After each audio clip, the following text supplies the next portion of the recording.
Hello everybody, I am Jordan Weber, and today we're going to go over how to foam roll and why we foam roll. So why we foam roll, we do this because we're trying to assess muscle density, and we're also assessing the quality of tissue and tone of the muscle. So we know if we push into a muscle that it's either going to feel good, feel bad, or we're not going to feel anything at all. Sometimes you might push into a muscle and it's like, I don't really feel anything.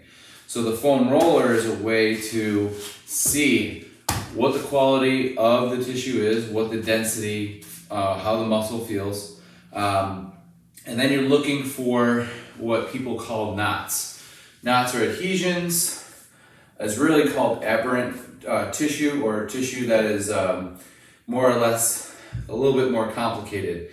It's not triggering the way it needs to, and so it tightens up the Golgi tendon organ, the joint capsule, restricts the muscle, so it has a little bit more density in maybe certain areas of the tissue. So when you are rolling a muscle, you're not actually untying a knot. So the muscles don't get intertwined and knotted up, which was what many people said, which is why it gets misconstrued as something that doesn't actually work. So some people, or a school of thought, may say that this is not good for you, that it has no benefit, and then another school of thought is going to say the exact opposite.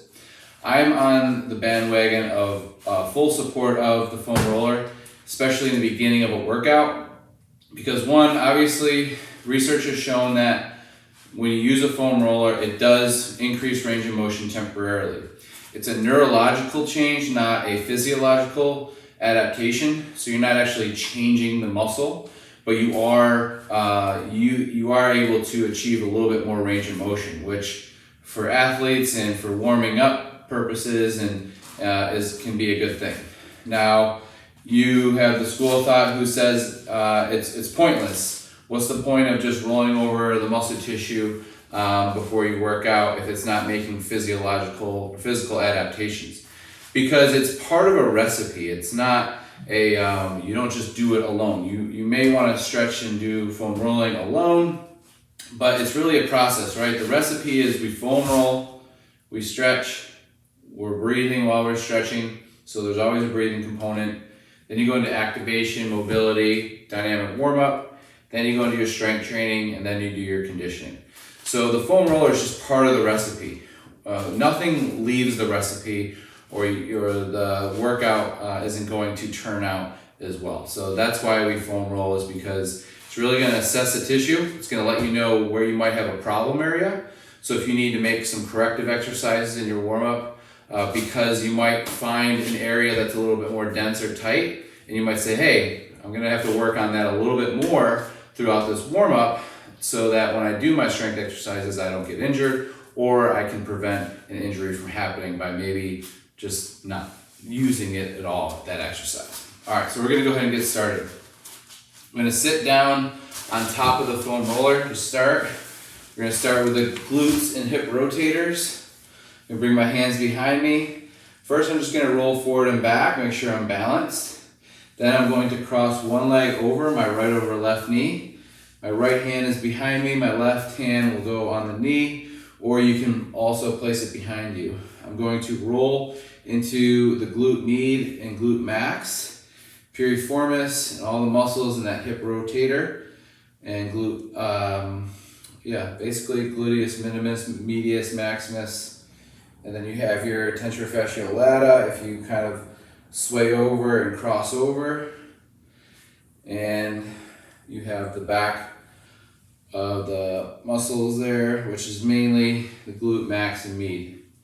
Let's go ahead and switch. You want to roll over it 10 times. If you feel a specific area of tension, you can just hold that area and breathe into it. And you want to try to get at least 10 rolls. So down and back would be 1, and then 2, just like that. You can go side to side, forward and back, wherever you feel like you're getting the most bang for your buck. And all you're doing here, like I said, is you're assessing the tissue quality, tone, and you're able to say, hey, I might need more of this. Might need to stretch it a little bit more. And you're also able to change it long term if you begin correcting those patterns. So hamstrings now, one hamstring at a time. If you want more tension, this is also an upper body workout, obviously, because your hands are pushing into the ground. Some people might actually start warming up just from the body weight movements that we're doing here. So if you don't feel anything, it's fine. You still want to roll it through just so that you can be routine and that you're always checking. And if it is a little tighter, like I said, either go side to side on it or hold that position as long as you're not in too much pain and breathe into that position. Move down to the calves. If you want more, you can cross over. I like to go side to side for my calves. For most of my muscles, actually.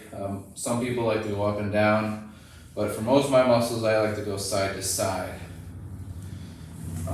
But I do roll up and down to find out what spot needs the most attention.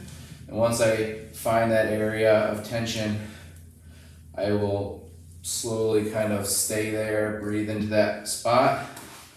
Go ahead and switch. If you're using a low density foam roller, you might have to move on one side or the other of the foam roller because you'll start making a dent into it. So you might want to have a high density foam roller if you are more advanced. You know, beginners, I would recommend a low density. So remember, you're looking for specific areas of tension. Once you find that area, you can just breathe and hold on that spot. You can go side to side, or you can just continue to go up and down, okay? So now we're gonna go with the inside of the thighs. We're gonna start right next to the knee. I'm gonna abduct or lift my knee up almost to my waist, so we're making a 90-degree angle. I'm gonna press into the inside leg right above the knee to start. And then we'll move to the middle of the thigh or femur, all the way toward the pelvic bone or the pubis there. And then we'll just kind of roll and find an area of tension. Kind of move. Again, if you want to go side to side, I would recommend going internal and external rotation. That way you don't have to move the roller. And then we'll switch side. Inside of the thigh, right below the knee first. So probably about 5 rolls each for each compartment of the thigh here because it's so big. You have your lower part getting your vastus medius, endus sartorius. You're getting the ends of the adductors, so all the tendons. Now we're getting the meat of the adductors right in the middle.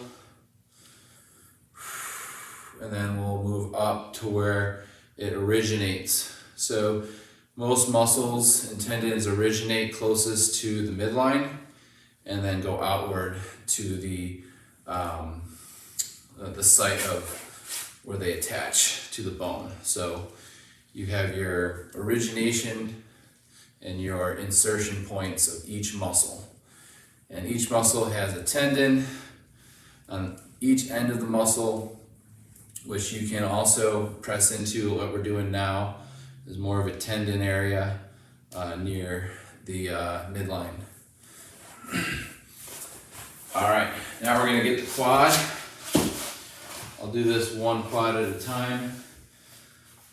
Again, we're in almost like a forearm plank position, so you might feel this in your core, your shoulders, your scapula, that type of thing.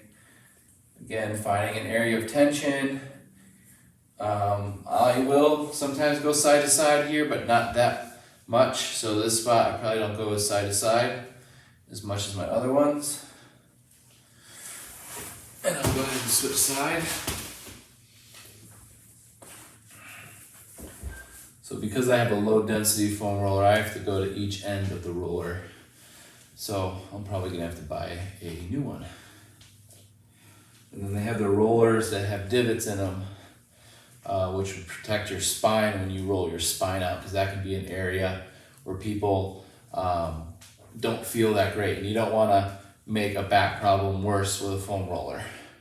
So never do anything where you're feeling major pain. You should be looking for like a 5 to 6 tension, not a 8 to 9 or 10 tension. We're gonna move to the back side, lower back like we were just talking about, but I'm gonna kind of move to the side, almost like the fetal position. I'm just gonna rock toward the midline and then rock back out. So we're getting each side of the back to start. So if this is really hard on one side and it doesn't feel right, you can skip it, but at least you know because you're pushing into it. Now, if you have older clients or older individuals or people that have low density bones or osteoporosis, this may crack a vertebrae or rib. So that's something that you may want to consider, making sure that it's not too high a density foam roller. All right, moving to the lower back and upper back. Using a rolling pattern, you can extend the shoulders and you can kind of move up and down the lower back as long as there's no serious pain. And then I'm gonna, since I already got my lower back, start moving up to my upper back.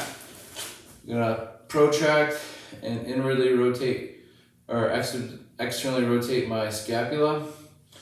And I'm gonna bring my elbows together. I'm gonna move up the back and down the back, trying to feel the inside of the rhomboids.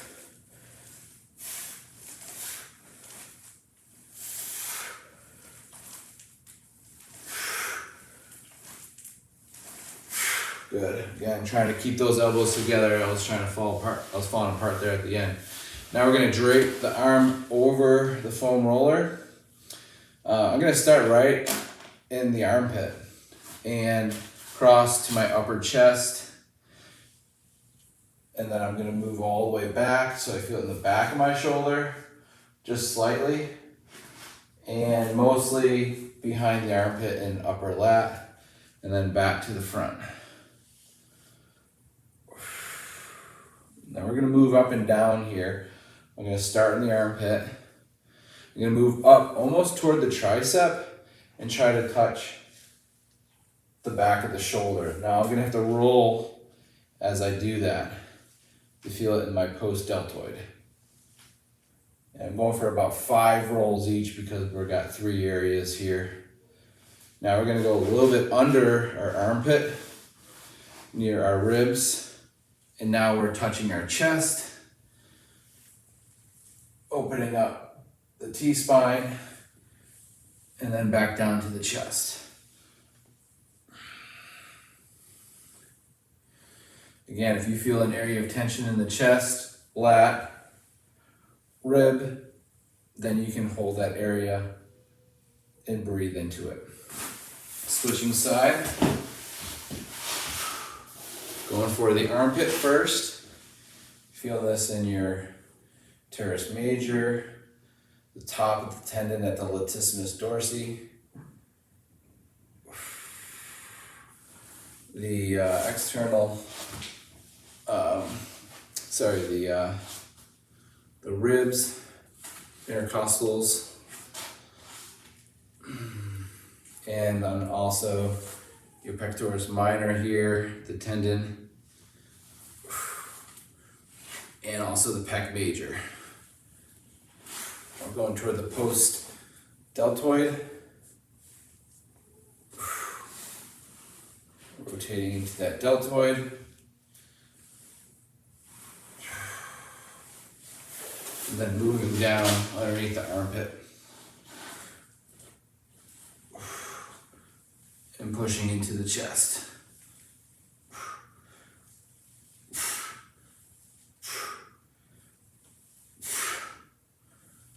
Again, holding any area of major tension and just breathing into that.